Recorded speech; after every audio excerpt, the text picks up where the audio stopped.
राधे राधे। कैसे हैं आप लोग? ईश्वर कृपा से आप सब अच्छे होंगे। ईश्वर सब पे कृपा बनाए रखे, सबका कल्याण करे।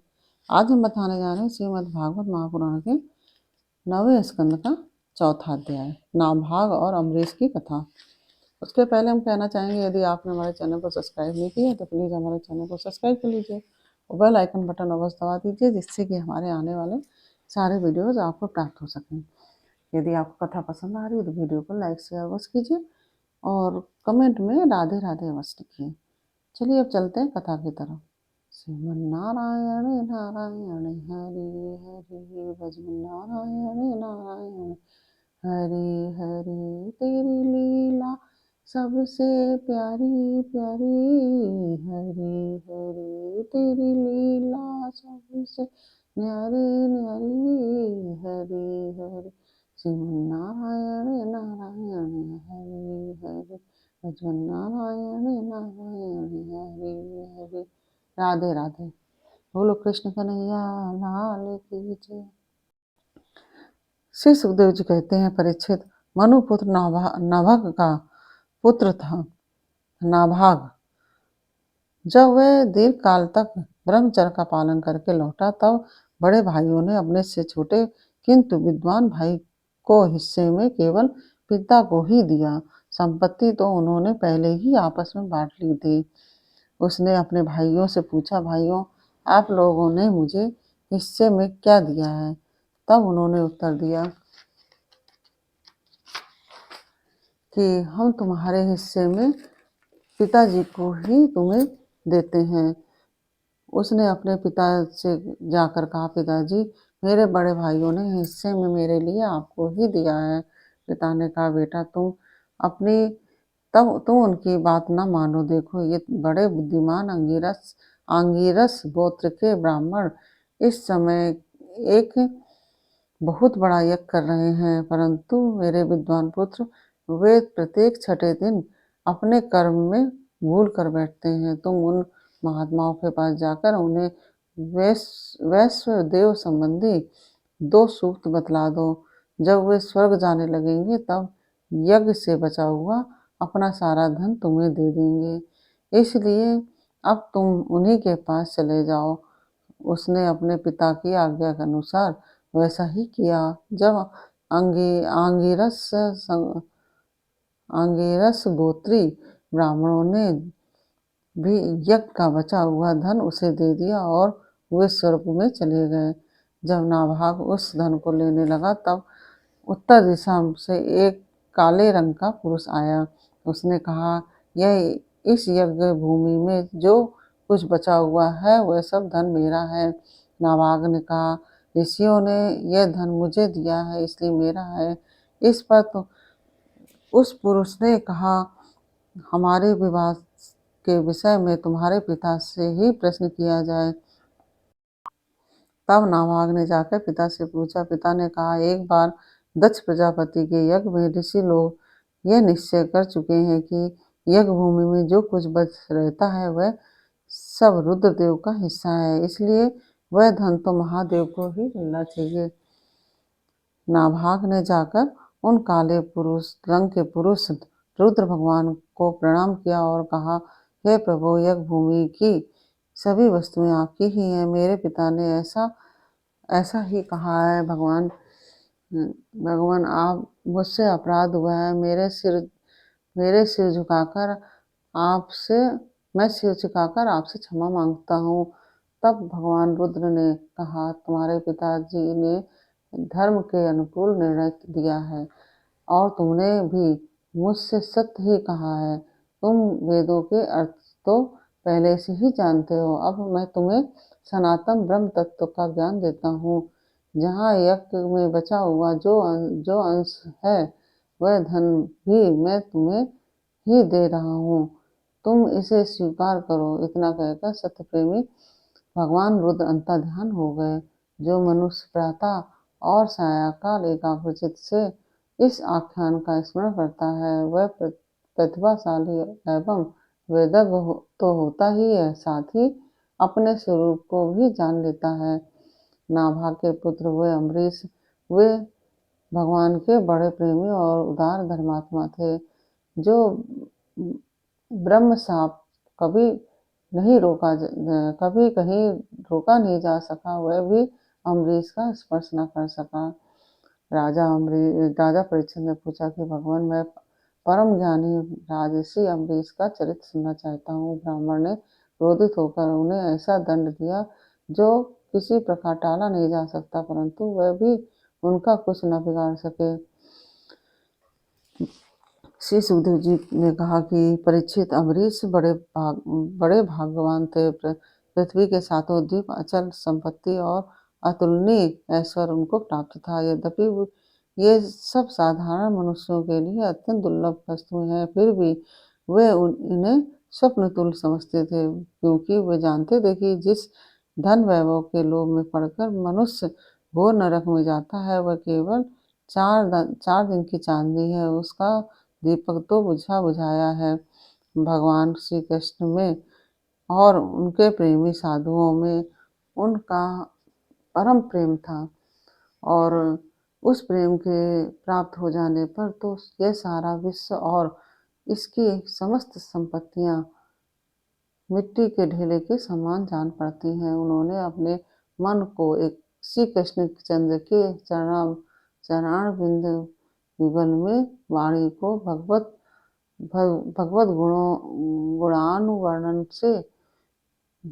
गुणानुवर्णन में, हाथों को श्री हरि मंदिर के मार्जन सेवन में और अपने कानों को भगवान अच्युत की मंगलमयी कथा के श्रवण में लगा रखा था। उन्होंने अपने पुत्र मुकुंद मूर्ति एवं मंदिरों के दर्शनों में अंग संग भगवत भक्तों के शरीर स्पर्श में, नासिका उनके चरण कमलों पर चढ़ी श्रीमती तुलसी के दिव्य गंध में श्रीमती तुलसी के गंध में और रचना जिह्वा को भगवान के प्रति अर्पित नैवेद्य प्रसाद में संलग्न कर दिया था। अम्बरीश के पैर भगवान के क्षेत्र आदि की पैदल यात्रा करने में ही लगे रहते, और वे सिर से भगवान श्री कृष्ण के चरण कमलों की वंदना किया करते थे। राजा अम्बरीश ने माला, चंदन आदि भोग सामग्री को भगवान की सेवा में समर्पित कर दिया। भोगने की इच्छा से नहीं, बल्कि इसलिए कि इससे वह भगवत प्रेम प्राप्त हो, जो पवित्र कीर्ति भगवान के निज जनों में ही निवास करता है। इस प्रकार उन्होंने अपने सारे कर्म, यज्ञ, पुरुष, इंद्रियातीत भगवान के प्रति उन्हें सर्वात्मा एवं सर्वस्वरूप समझकर समर्पित कर दिए थे, और भगवत भक्त ब्राह्मणों की आज्ञा के अनुसार वे इस पृथ्वी का शासन करते थे। उन्होंने धन्व नाम के निर्जन देश में सरस्वती नदी के प्रवाह के सामने वशिष्ठ, असित, गौतम आदि भिन्न भिन्न आचार्यों द्वारा महान ऐश्वर्य के कारण सर्वांग परिपूर्ण तथा बड़ी बड़ी दक्षिणा वाले अनेकों अश्वमेध यज्ञ करके यधाधिपति भगवान की आराधना की थी। उनके यज्ञों में देवताओं के साथ जब सदस्य और ऋत्विज बैठ जाते थे, तब उनकी पलकें नहीं पड़ती थी, और वे अपने सुंदर वस्त्र और वैसे ही रूप का कारण देवताओं के समान दिखाई पड़ते थे। उनकी प्रजा महात्माओं के द्वारा गाए हुए भगवान के उत्तम चरित्रों का किसी समय बड़े प्रेम से श्रवण करती और किसी समय उनका गान करती। इस प्रकार उनके राज्य के मनुष्य देवताओं के अत्यंत प्यारे स्वर्ग की भी इच्छा नहीं करते हुए अपने हृदय में अनंत प्रेम का दान करने वाले श्री हरि का नित्य निरंतर दर्शन करते रहते हैं। इसलिए उन लोगों को वह भोग सामग्री भी हर्षित नहीं कर पाती थी, जो बड़े बड़े सिद्धों को बड़े बड़े सिद्धों को भी दुर्लभ है। वे वस्तुएं उनके आत्मानंद के सामने अत्यंत तुच्छ और तिरस्कृत थी। राजा अम्बरीश इस प्रकार तपस्या से युक्त भक्ति योग और प्रजापालन रूप स्वधर्म के द्वारा भगवान को प्रसन्न करने लगे और धीरे धीरे उन्होंने सब प्रकार की आसक्तियों का परित्याग कर दिया। घर, पुत्र, स्त्री, पुत्र, भाई, बंधु, बड़े बड़े हाथी, रथ, घोड़े एवं पैदलों की चतुरंगणी सेना, अक्षय रत्न, आभूषण और आयुध आदि समस्त वस्तुओं द्वारा कभी समाप्त न होने वाले कोषों के संबंध में उनका ऐसा दृढ़ निश्चय था कि वे सब के सब असत्य है। वे सबके सब असत्य हैं। उनकी अनन्य प्रेममयी भक्ति से प्रसन्न होकर भगवान ने उनकी रक्षा के लिए सुदर्शन चक्र को नियुक्त कर दिया था, जो विरोधियों को भयभीत करने वाला एवं भगवत भक्तों की रक्षा करने वाला है। राजा अम्बरीश की पत्नी भी उन्हीं के समान धर्मशील, संसार से विरक्त एवं भक्तिपरायण थी। एक बार उन्होंने अपनी पत्नी के साथ भगवान श्री कृष्ण की आराधना करने के लिए 1 वर्ष तक द्वादशी प्रधान एकादशी व्रत करने का नियम ग्रहण किया। व्रत की समाप्ति होने पर कार्तिक महीने में उन्होंने 3 रात का उपवास किया और एक दिन यमुना जी में स्नान करके मधुवन में भगवान श्री कृष्ण की पूजा की। उन्होंने महाअभिषेक की विधि से सब प्रकार की सामग्री और संपत्ति द्वारा भगवान का अभिषेक किया और हृदय में तन्मय होकर वस्त्र, आभूषण, चंदन, माला एवं अर्घ आदि के द्वारा उनकी पूजा की। यद्यपि महाभाग्यवान ब्राह्मणों को इस पूजा की कोई आवश्यकता नहीं थी। स्वयं ही उनकी सारी कामनाएं पूर्ण हो चुकी थी। वे सिद्ध थे। यद्यपि राजा अम्बरीश ने भक्ति भाव से उनका पूजन किया। तत्पश्चात पहले ब्राह्मणों को स्वादिष्ट और अत्यंत गुणकारी भोजन कराकर उन लोगों के घर 60 करोड़ गौएं सुसज्जित करके भेज दी। उन गौओं के सींग सुवर्ण से और खुर चांदी से मढ़े हुए थे। सुंदर सुंदर वस्त्र उन्हें ओढ़ा दिए गए थे। वे गौएं बड़ी सुशील, छोटी अवस्था की, देखने में सुंदर, बछड़े वाली और खूब दूध देने वाली थी। उनके साथ दूने की उपयुक्त सामग्री भी उन्होंने भिजवा दी थी। जब ब्राह्मणों को सब कुछ मिल चुका तब राजा ने उन लोगों से आज्ञा लेकर व्रत का पारण करने की तैयारी की। उसी समय शाप और वरदान दोनों में समर्थ स्वयं दुर्वासा जी भी उनके यहाँ अतिथि के रूप में पधारे। राजा अम्बरीश ने उन्हें देखते ही उठकर खड़े हो गए और आसन देकर बैठाया और विविध सामग्रियों से अतिथि के रूप में आए हुए दुर्वासा ऋषि की पूजा की। उनके चरणों में प्रणाम करके अम्बरीश ने भोजन करने के लिए प्रार्थना की। दुर्वासा जी ने अम्बरीश की प्रार्थना स्वीकार कर ली और इसके बाद आवश्यक कर्मों से निवृत्त होने के लिए वे नदी के तट पर चले गए। वे ब्रह्म का ध्यान करते हुए यमुना के पवित्र जल में स्नान करने लगे। इधर द्वादशी केवल घड़ी भर शेष रह गई थी। धर्मज्ञ अम्बरीश ने धर्म संकट में पड़कर ब्राह्मणों के साथ परामर्श किया। उन्होंने कहा कि ब्राह्मणों को बिना भोजन कराए स्वयं खा लेना और द्वादशी रहते पारण न करना दोनों ही दोष है। इसलिए इस समय जैसा करने से मेरी भलाई हो, आप मुझे पाप न लगे ऐसा काम करना चाहिए। तब ब्राह्मणों के साथ विचार करके उन्होंने कहा कि ब्राह्मणों, श्रुतियों में ऐसा कहा गया है कि जल पी लेना भोजन करना भी है। जल पी लेना भोजन करना भी है, नहीं भी करना है। इसलिए इस समय केवल जल से पारण किए लेता हूँ। ऐसा निश्चय करके मनी मन भगवान का चिंतन करते हुए राजऋषि अम्बरीश ने जल पी लिया और परीक्षित वे केवल दुर्वासा जी के आने की बाट देखने लगे। दुर्वासा जी आवश्यक कर्मों से निवृत्त होकर यमुना तट से लौट आए और जब राजा ने आगे बढ़कर उनका अभिनंदन किया तब उन्होंने अनुमान से ही समझ लिया कि राजा ने पारण कर लिया है। उस समय दुर्वासा जी बहुत भूखे थे, इसलिए वह यह जानकर कि राजा ने पारण कर लिया है वे क्रोध से थर-थर कांपने लगे। भौहों के चढ़ जाने से उनका मुंह विकट हो गया।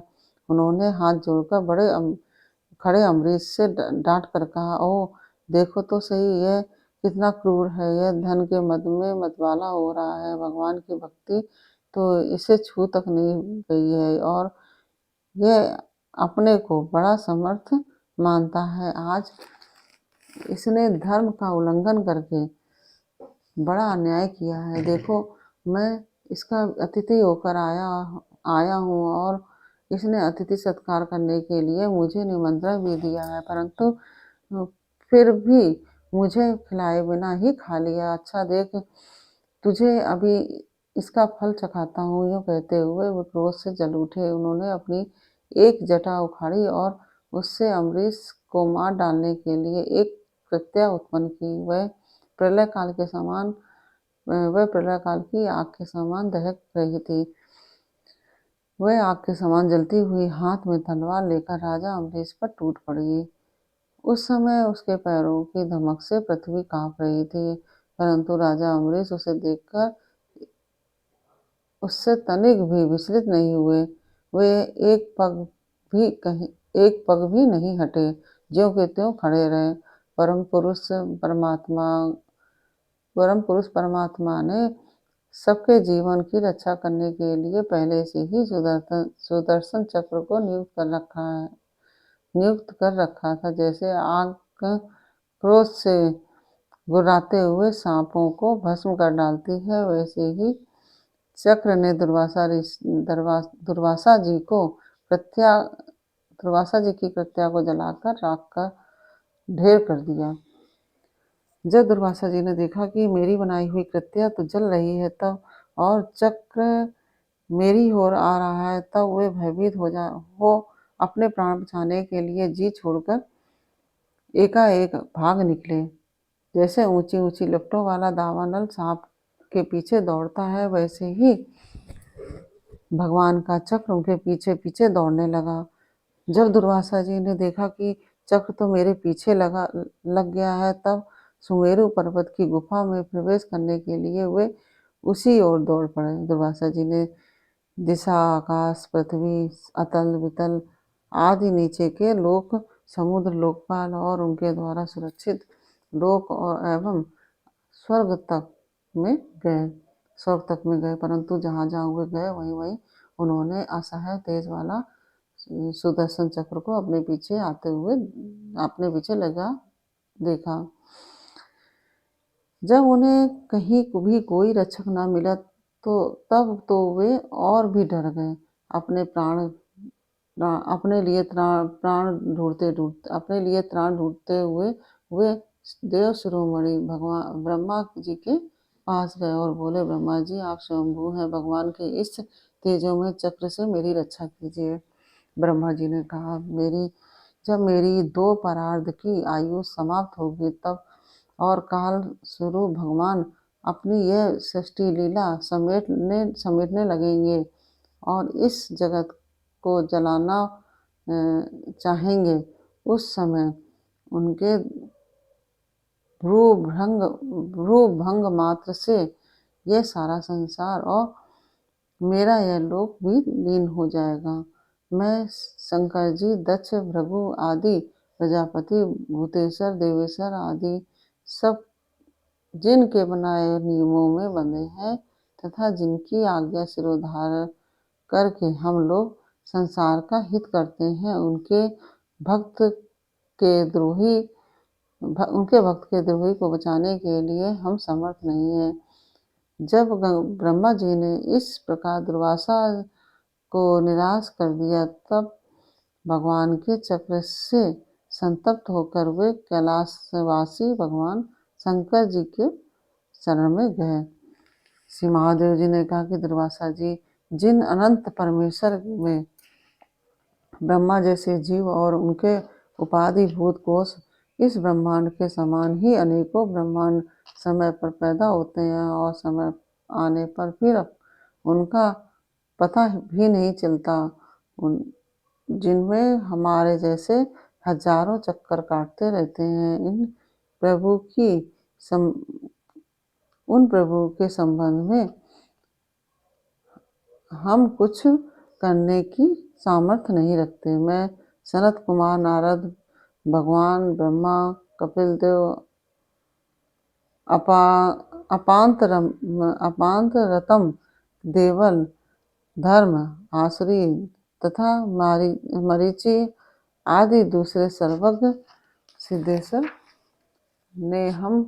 सिद्धेश्वर ये हम सभी भगवान की माया को नहीं जान सकते, क्योंकि हम उसी माया के घेरे में हैं। यह चक्र उन विश्वेश्वर का शस्त्र है, यह हम लोगों के लिए असहाय है। तुम उन्हीं की शरण में जाओ, वे भगवान ही तुम्हारा मंगल करेंगे। वहां से भी निराश होकर दुर्वासा भगवान के परम धाम वैकुंठ में गए। लक्ष्मीपति भगवान लक्ष्मी के साथ वहीं निवास करते हैं। दुर्वासा जी भगवान के चक्र की आग से जल रहे थे। वे कांपते हुए भगवान के चरणों में गिर पड़े। उन्होंने कहा कि हे अच्युत, हे अनंत, आप संतों के एकमात्र वांछनीय हैं। प्रभु विश्व के जीवनदाता हैं।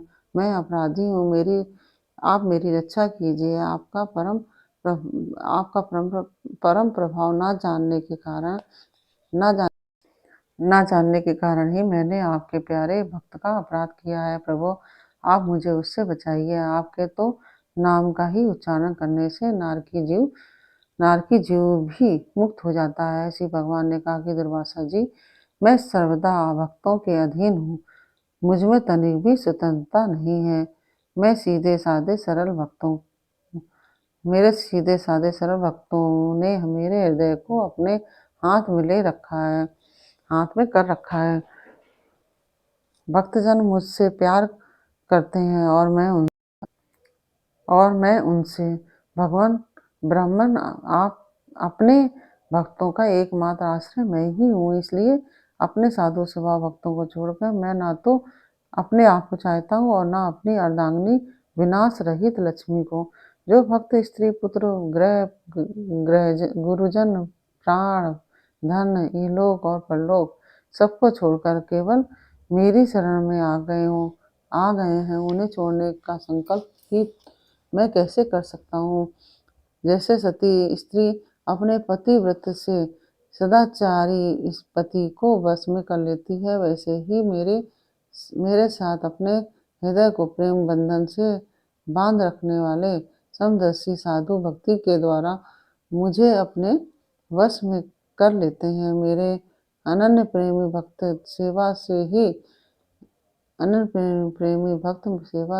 अपने को परिपूर्ण कृतकृत मानते हैं। मेरी सेवा के फलस्वरूप जब उन्हें सारूप्य आदि मुक्तियां प्राप्त होती हैं, तब वे उन्हें अभी स्वीकार करना नहीं चाहते। फिर समय के फेर से नष्ट हो जाने वाली वस्तुओं की तो बात ही क्या है। दुर्वासा जी, मैं आपसे और क्या कहूँ। मेरे प्रेमी भक्त तो मेरे हृदय में हैं और उन प्रेमी भक्तों का हृदय स्वयं मैं हूँ और मेरे अतिरिक्त और कुछ नहीं है, तथा मैं उनके अतिरिक्त और कुछ भी नहीं जानता। दुर्वासा जी, सुनिए, मैं आपको एक उपाय बताता हूँ, जिसका अनिष्ट करने से आपको इस विपत्ति में पड़ना पड़ा है। जिसका अनिष्ट करने से आपको इस विपत्ति में पड़ना पड़ा है, आप उसी के पास जाइए। निरपराध साधुओं के अनिष्ट की चेष्टा से अनिष्ट करने वाले का ही अमंगल होता है। इसमें संदेह नहीं है कि ब्राह्मणों के लिए तपस्या और विद्या परम कल्याण के साधन है, परंतु यदि ब्राह्मण उद्दंड और अन्यायी हो जाए तो वे ही दोनों उल्टा फल देने लगेंगे। दुर्वासा जी, आपका कल्याण हो। आप नाभाग नंदन परम भाग्यशाली राजा अम्बरीश के पास जाइए और उनसे क्षमा मांगिए, तब आपको शांति मिलेगी। इस प्रकार से यह चौथा अध्याय पूर्ण हुआ। यह अध्याय आपको कैसा लगा ये हमें कमेंट बॉक्स में अवश्य बताइए। चलिए फिर मिलते हैं आपसे अगले वीडियो में अगले अध्याय के साथ। तब तक के लिए राधे राधे।